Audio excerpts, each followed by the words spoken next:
Should the plane or the train take the stream? Well, in France, it's set to become the latter for shorter domestic journeys anyway.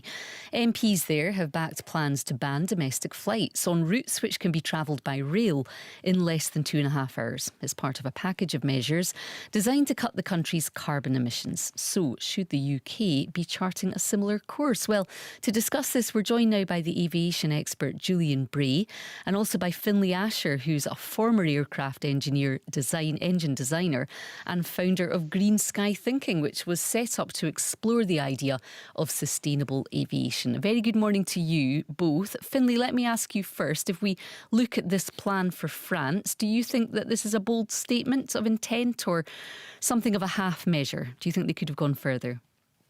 Hey there, good morning. No, I think it's got the right intention, but I definitely think it doesn't go far enough.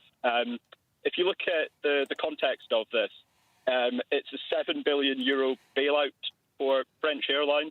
And in the context of the climate and ecological emergency, we really do need to be flying less. The original ask of the French government was to replace all train journeys that were 4 hours of less, and they've watered that down to 2.5 hours. Do you think that would have made a difference then? Would 4 have been better in your mind? It would have made a little bit of a difference, yeah, because obviously it would have meant there was more short journeys being taken on the ground, which uses less energy and less emissions.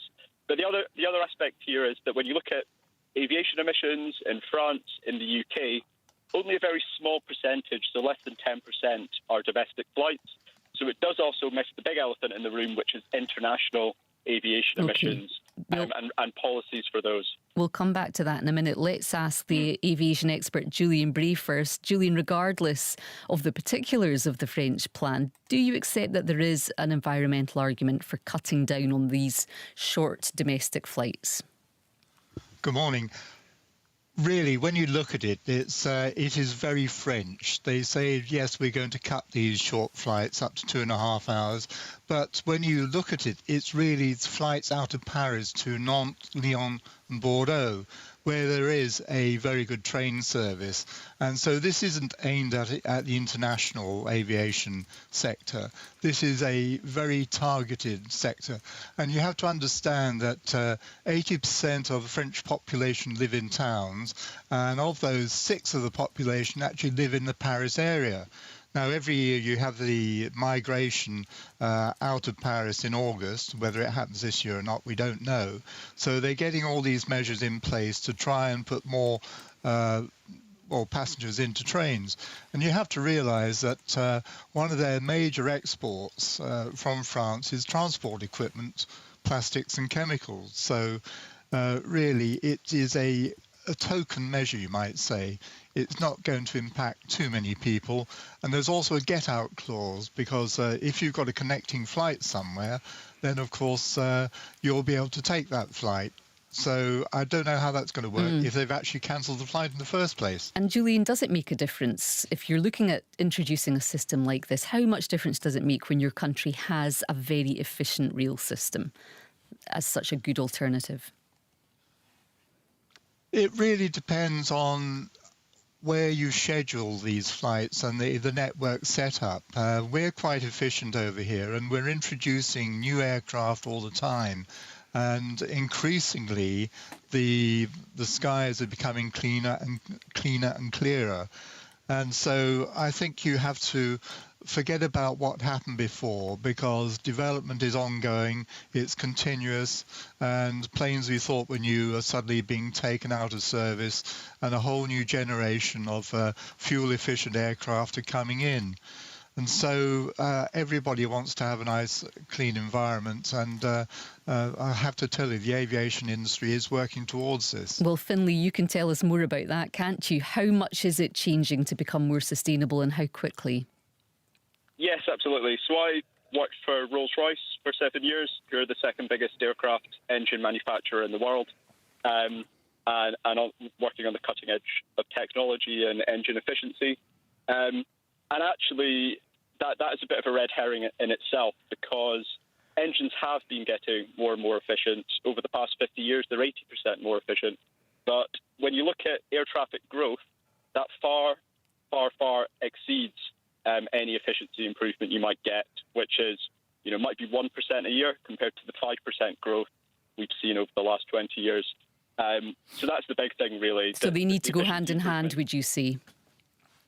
Well, what we need is demand reduction for air traffic, because it's the past 20 years of historic sort of exponential growth of air traffic is projected to continue if the industry stays the way it is today, which is unregulated, very low tax for aviation fuel, and there's just been this massive boom in growth. You'll see around the UK, there's 21 airports that are looking to expand, and given this is one of the most polluting activities we have, if you want to produce CO2 emissions, there's no quicker way to do that than get on an aircraft, right? So there's quite a contradiction there between the current UK government and UK company strategy and what's required for emissions reduction. Mm-hmm. And what will replace existing fleets then, Finlay, and the existing aviation fuel that's being used? Well, not much anytime soon is the answer, and that's why we need the demand reduction. So we will see, incremental improvements in aircraft efficiency, as we've seen. There's talk of hydrogen and electric aircraft, but they are only really useful at very short distances. And again, you're better going in a train or in a hydrogen coach or bus if you can. And then at long haul, the only real solution that airlines have sort of been looking at is biofuels.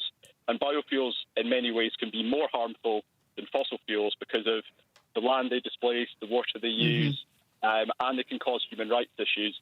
So there really is no sort of quick, easy solution to this, and we really need to look at controlling air traffic so it doesn't get out of hand. Okay. Well, interesting to talk to both of you. Thank you so much. Finlay Asher there, who is a former aircraft engineer, and he's the founder of Green Sky Thinking.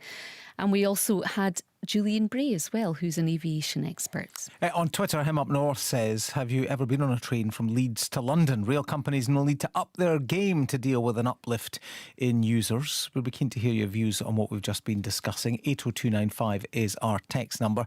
The hashtag on social media, BBC GMS. And emails always welcome. Good morning, Scotland at bbc.co.uk. Now we're going to go over to Phil for the latest